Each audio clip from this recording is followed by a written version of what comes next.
All right. Welcome to the Ultra High Net Worth Clients Podcast. I'm your host, Chris Broadhead. Today, we have a very special guest. He is not a financial advisor, but he does consult financial advisors and helps them to grow their business and just maximize the level of service they're able to deliver to their clients. Lewis Diamond. Lewis, welcome to the show. Can you please introduce yourself and tell us Yeah. a little bit about you? Thanks for having me, Chris. Appreciate the opportunity. Yeah, so maybe I'm a different type of guest than you typically have. Not a practicing financial advisor myself, but our entire business is really being an advisor to financial advisors. So we help advisors, regardless of if they're practicing at a wirehouse or a bank or a private bank, they're independent in some capacity, they're at an RIA, et cetera. We help them evaluate strategic options for their business. So it could be a transition of their practice. It could be the launch of an independent business for the first time. It could be a merger or sale. It could be taking on a minority investor. Really, anytime there's an asset in motion opportunity at the practice level, we could potentially be a resource. And we tend to focus on the upper end of the market.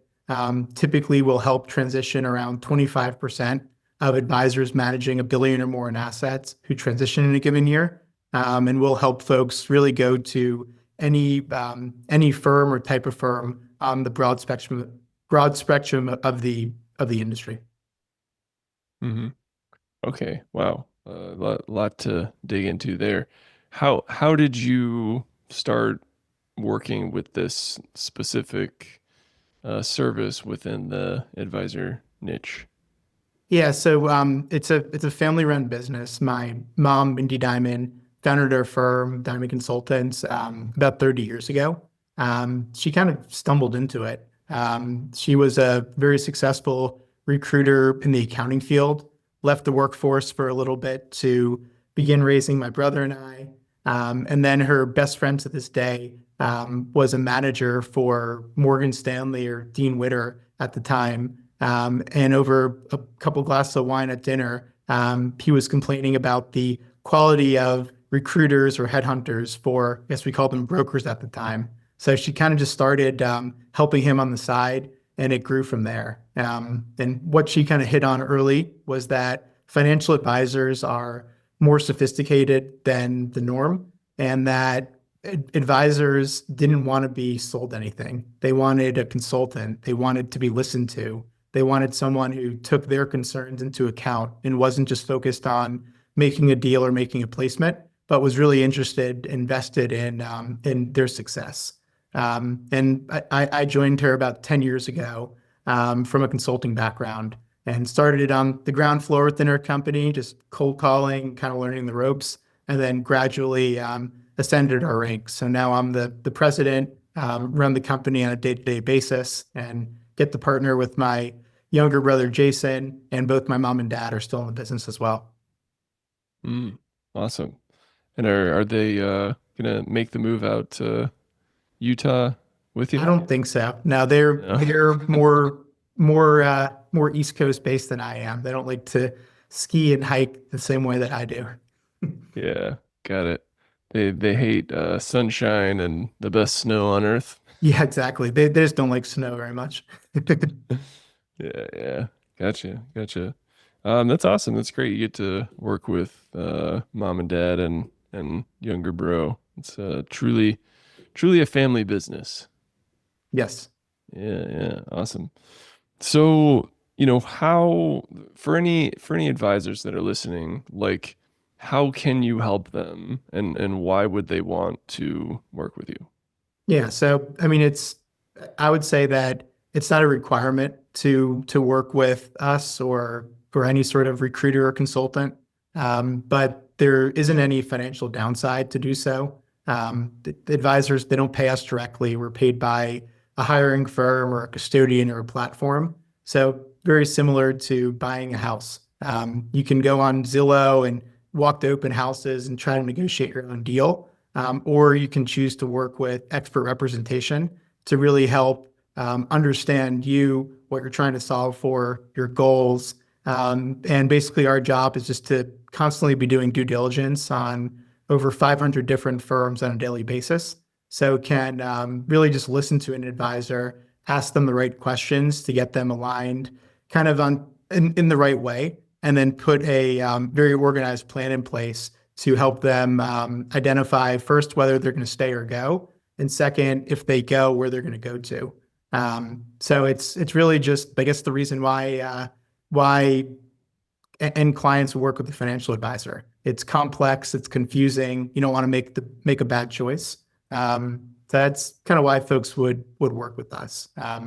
Like an advisor might make zero, one, maybe two transitions in their career. We'll facilitate dozens and dozens every year and have helped move over $250 billion in assets over the last 10 years. So this is what we eat and breathe, and advisors typically aren't as in it as much as we are.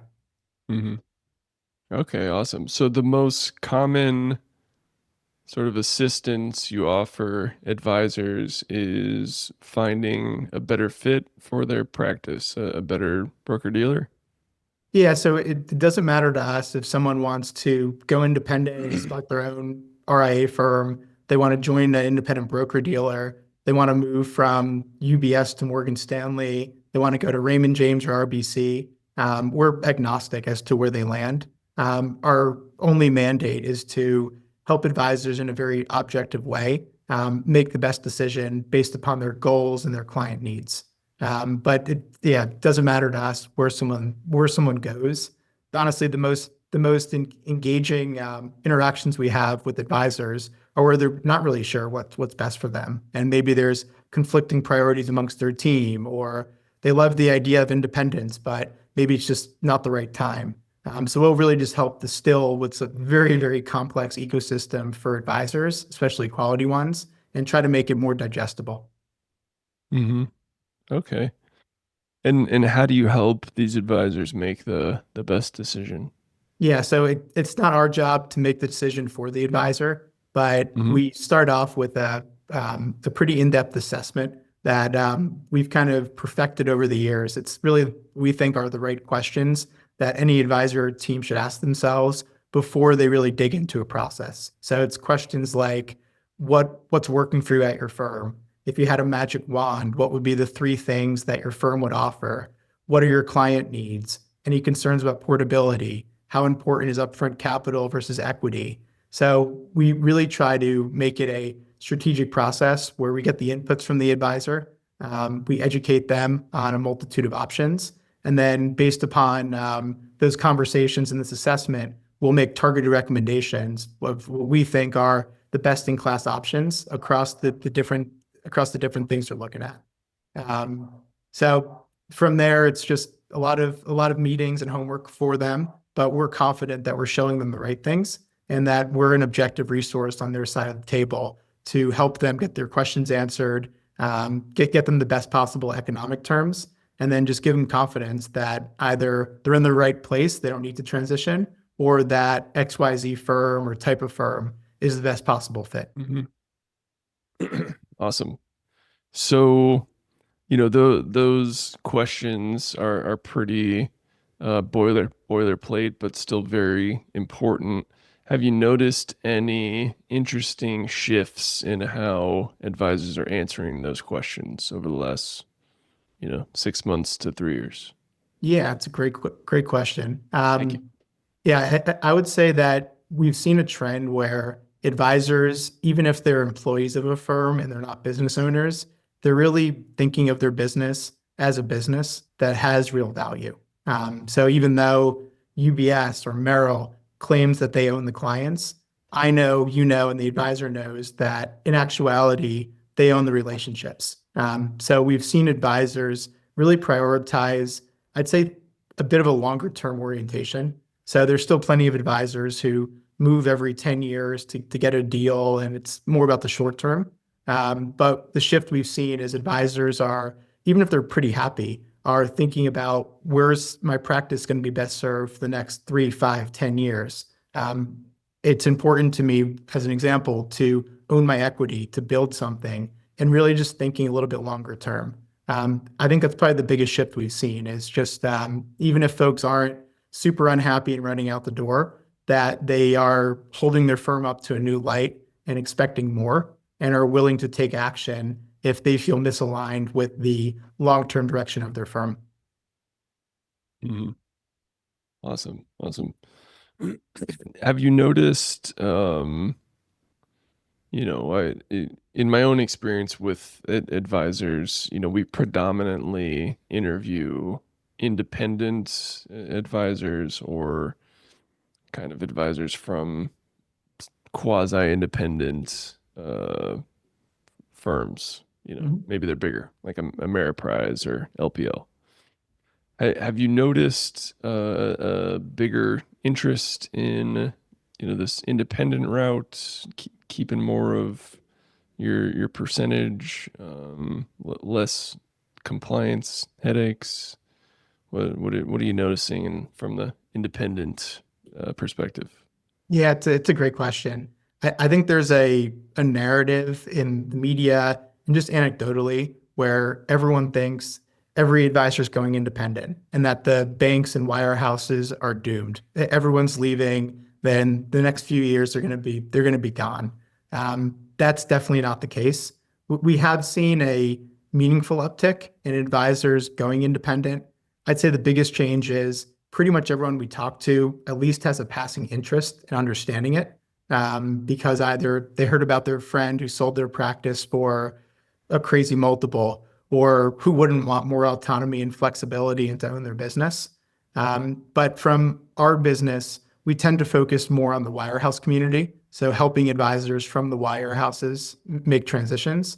Within that community, I'd say about a third of folks who represent go independent in some form or fashion. A third will go wirehouse to wirehouse, and the third will go from a wirehouse to a more boutique W-2 employee model. So it could be from Merrill to Raymond James or to Rockefeller or to Stifel.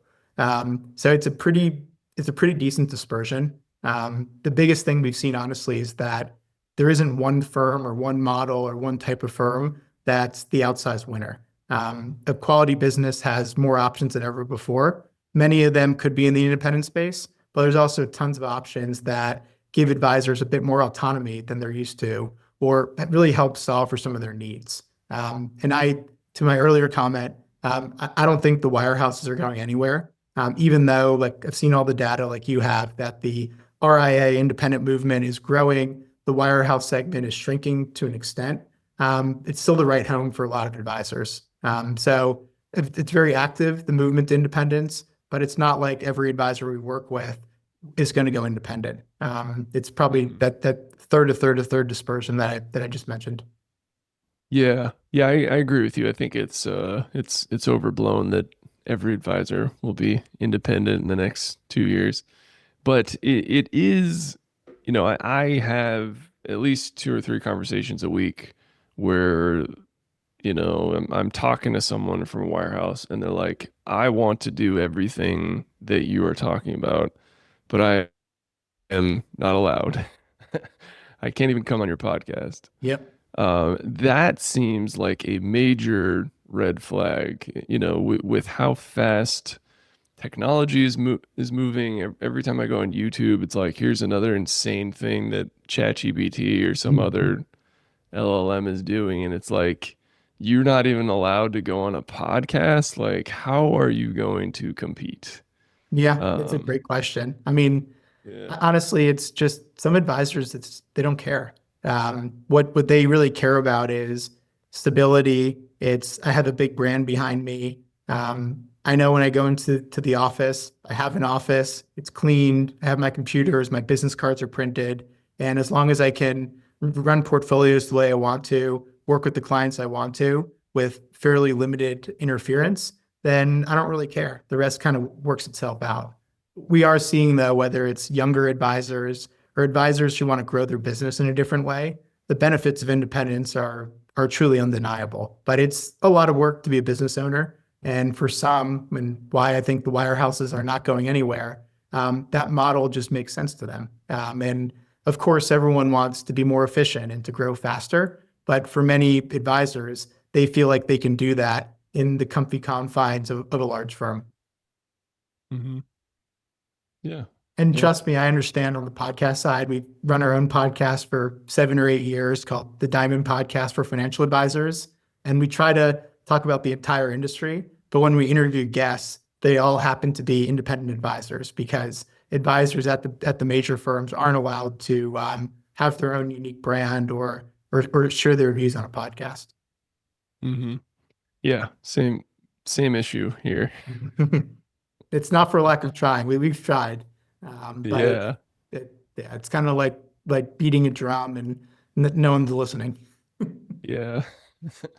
We have some kind of funny situations we get into sometimes. It's we'll have an advisor who just they want a podcast. They're like, maybe they'll come on my podcast and they'll really like it. They're like, dude, can you do this for me? And I'm like, sure. So we start, working it through, and eventually we send it to compliance and they're like, absolutely not, you can't have a podcast. Yeah. And we're like, okay, well, what if it's just a video series and it's on YouTube? And they're like, oh, well, that's totally fine. And so like, and they're like, is that gonna be a big difference? I'm like, I mean, I'd listen to podcasts on YouTube, so I think it'll be fine. So Yeah.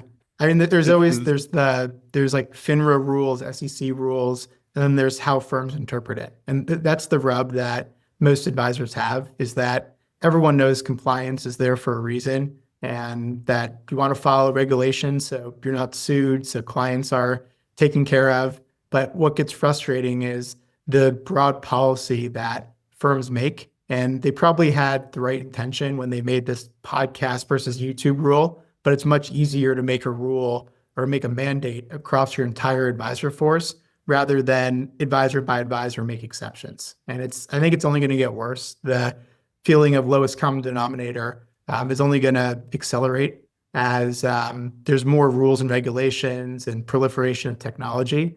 And that oftentimes is a catalyst for an advisor to consider change. Mhm. Yep, that makes sense.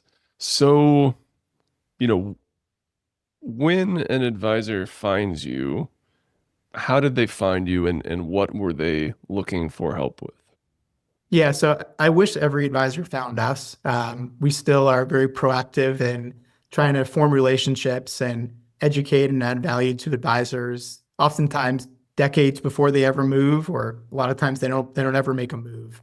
But the folks that end up working with us, kind of engaging in our process, or who do find us through our podcast or Google or word of mouth, et cetera, they tend to want organization around a very overwhelming process. They've heard of all these different firms and it's confusing, like who does what and how XYZ firm is different from ZYX firm. And everything kind of sounds great, but they don't really know what they're missing.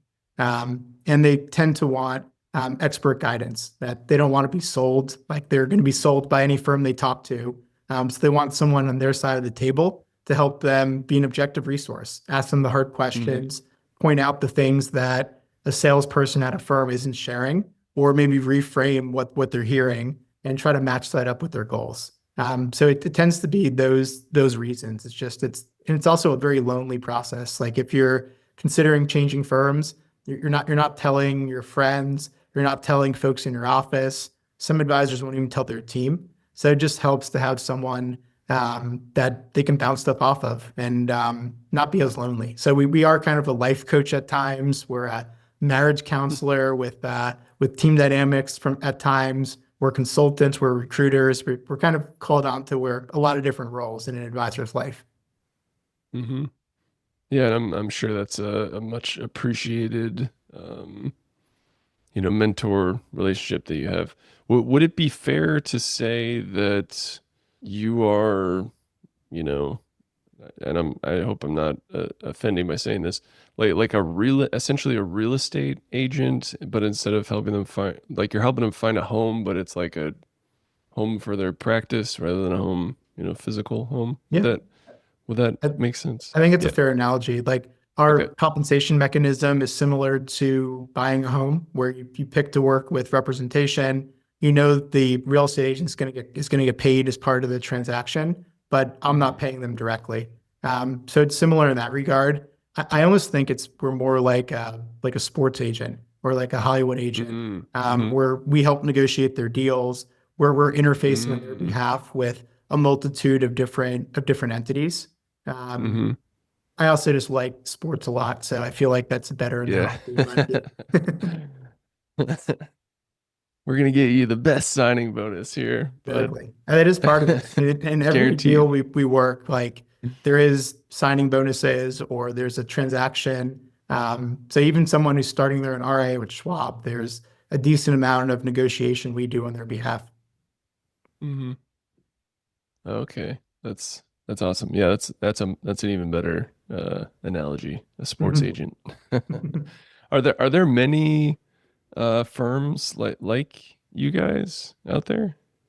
So there's a ton. I Okay. always joke there's zero barriers of entry to be a recruiter. Like you don't need a professional accreditation. You don't need like fancy technology. All you need is an internet connection. And really every firm is happy to give contingent recruitment contracts to recruiters because they only pay if the recruiter is successful in bringing them unique opportunities and helping them close the business. So we've seen a ton of managers who were fired or who couldn't cut it in the ranks, former wholesalers, former advisors. There's a lot. I am biased in saying this, but we're really the gold standard in the space. We pioneered advisor recruitment consulting, and really bringing a more consultative lens to recruiting. And we tend to have the most well-known brand and do the most sophisticated and best regarded transactions. But there are a lot of folks that do what we do. Okay. Like specifically in the advisor space, Yeah. even? Okay. Wow. Yeah, but I mean, my Yeah. guess is there's probably 300 or more different firms, and some will have multiple individuals, some will be a sole practitioner that do this. But I think the Hmm. staying power is another thing. It's like the stat, you probably know it as a marketer better than me. There's so many podcasts, but there's a diminishing number that have more than like 3 episodes. I think it's kind of Yeah. similar where a lot of people think, oh, it's so easy, it's very lucrative. But then they get into it and realize that it's the longest sales cycle in the history of business. You get told no a lot, and it's very complex to work Yeah. with advisors who are typically making one of the biggest decisions of their professional life. Hmm. Yeah. Yeah, I think like 98% of podcasts end after 3 episodes. Exactly. I think it's similar. I don't know if it's that quick. Like people probably stick it out a little bit longer, but I could think of maybe a handful of firms that I would call peers in my industry. Hmm. Awesome. Awesome. And speaking of the podcast, what inspired you all to start one, and how has that impacted your business's growth? So it was kind of funny. My mom Mindy started the podcast. The goal was just to have like 3 episodes because we Hmm. found that we were having fairly similar conversations with advisors about what it meant to be independent. And the idea came from an advisor we were working with who said, "Hey, you guys should have a podcast." She told me about the idea. I laughed at her. I'm like, "You don't even know what a podcast is. Like, what are we going to talk about?" So she just kind of did it on a whim, bought a microphone, had our director of marketing kind of read up on starting a podcast. And very, very quickly, we started to get traction.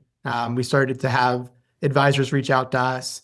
And over time, it's really morphed into, I think, the go-to resource for advisors who want to understand the broader industry. So we've been doing it for 7 or 8 years now. It's been downloaded close to 1 million times.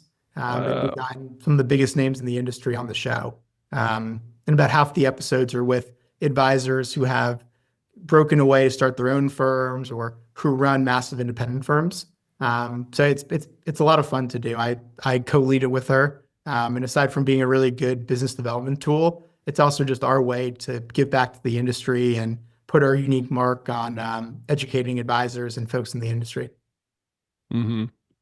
That's great. Yeah, that's what I try to, tell anyone that's interested in, content marketing or growing their personal brand. that obviously impacts your business brand is like, you can write a blog or you can record a video, but that like takes time. You got to think about it, and it's kind of you're like, this feels like work.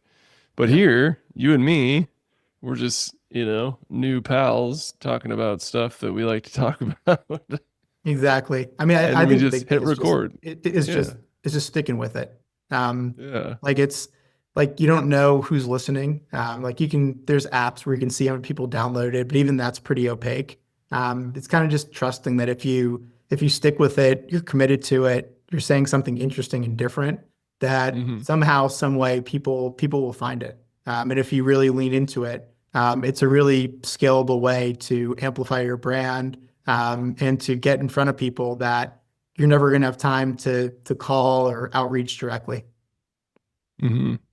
Yeah, absolutely. And it's fun. I really And it is fun. I enjoy agree. it. It's technically, content, marketing, sales work, but I'm like, oh, cool. I get to just, ask an exceptional expert like yourself, like whatever questions I'm Thank you. interested Now, in. now you're just flattering me, but I appreciate it. It's like it's crazy. Like, the that I have to like talk people into podcasts. I'm just like, are you serious? Like, where's the downside here? Yeah, I mean, it does take a lot of time until you kind of get the Yeah. process and you have the right team behind you. It is a lot of work and it's overwhelming. But once you kind of get into the flow and you kind of know the action steps you have to take and how to edit it and all that sort of stuff, it tends to be, at least for me, it's probably an hour, maybe hour and a half, every week between recordings and coming up with questions. And then we have an Hmm. exceptional marketing team behind us that does the rest. So I wouldn't want to do it. And I wouldn't know how to do it on my own. But if you have a team like your team, Chris, or something internal, it's a very powerful medium. Hmm. Yeah, yeah. Yeah, I have it set up with my team. They found you, they research you, they schedule you. I show up, I read the dossier they create about you, and then, I barely, I usually don't ask the questions. I ask the questions that, I want to ask in Right. in the moment. And it's a great time, and most of our clients whose podcast we produce the same thing, and then they edit it, turn it into social media videos, Yep. YouTube videos, audio podcasts. I just do the fun stuff. My clients just do the fun stuff. My team is amazing. They Yep. they do the hard technical stuff. Exactly. So yeah, would highly recommend that route. Awesome. Well, Lewis, we're coming towards the end of our time. I have one final question for you. It's an open-ended question. You can take it in any direction that you like. Okay. I'm And ready. that question is, what are you working towards besides moving to the beautiful state of Utah, or in addition to? What am I working towards? Ooh, I would say that I'm always striving to find the right balance in my life. I have two young kids, 8 months and 2 years old. I Oh, have a wow. wife. I love anything outdoors, love sports, run a very busy and successful business. So I'm always working to find kind of like the yin and yang between the personal and the professional. Because oftentimes I feel like I'm either all in on one area of my life and then the rest suffer. So just kind of finding the right inputs, that I need to feel centered and balanced. And I think it's going to be a lifelong pursuit, but it's always something I'm working towards. Hmm. Any, I definitely share that struggle. I don't have children yet, but I have a wife and a little dog, and we may have a kid or two here in the next couple of years. Any latest insights on keeping that balance dialed in? Yeah, I mean, I find like daily meditations really helpful. This kind of organizes Mm-hmm. things for me. Um, Yeah, I work agreed. with a business coach that's fairly helpful with kind of organizing everything. And then I think it's just being really clear about what's most important and giving myself some grace that it's never going to be perfect. That even like 85% in each of the areas is probably good enough, and no one's ever going to be 100% across the board. So I think that those things are what's working for me now, but I think it's going to keep evolving because I still haven't cracked the code fully. Yeah, and perhaps that is the meaning in the pursuit of trying to do Exactly. that. Yeah. Awesome. Well, where can my audience find out more about you and everything y'all are doing? I appreciate it. Our website kind of has everything. Diamond-consultants with an S, .com. Or our podcast is called the Diamond Podcast for Financial Advisors. It's on all the podcast mediums, or shoot me a LinkedIn message or DM. And always happy to speak to whoever. And our goal is always just to add value, try to help people think through problems, no expectation of anything, and no charge either. So just be grateful to speak with anyone and see if we can help you on your own path. Awesome. Awesome. Lewis, well, thank you so much for taking the time, man. This was a real pleasure. And, I think if I was an advisor looking to make a move, I would feel much, much better having you and your family team in my corner, and obviously coming out to Park City, Utah to say hey. Exactly right. I appreciate that. Thanks so much, Chris. All right. And to all of our listeners out there, thank you so much for tuning in and keep on growing out there, everybody. See ya.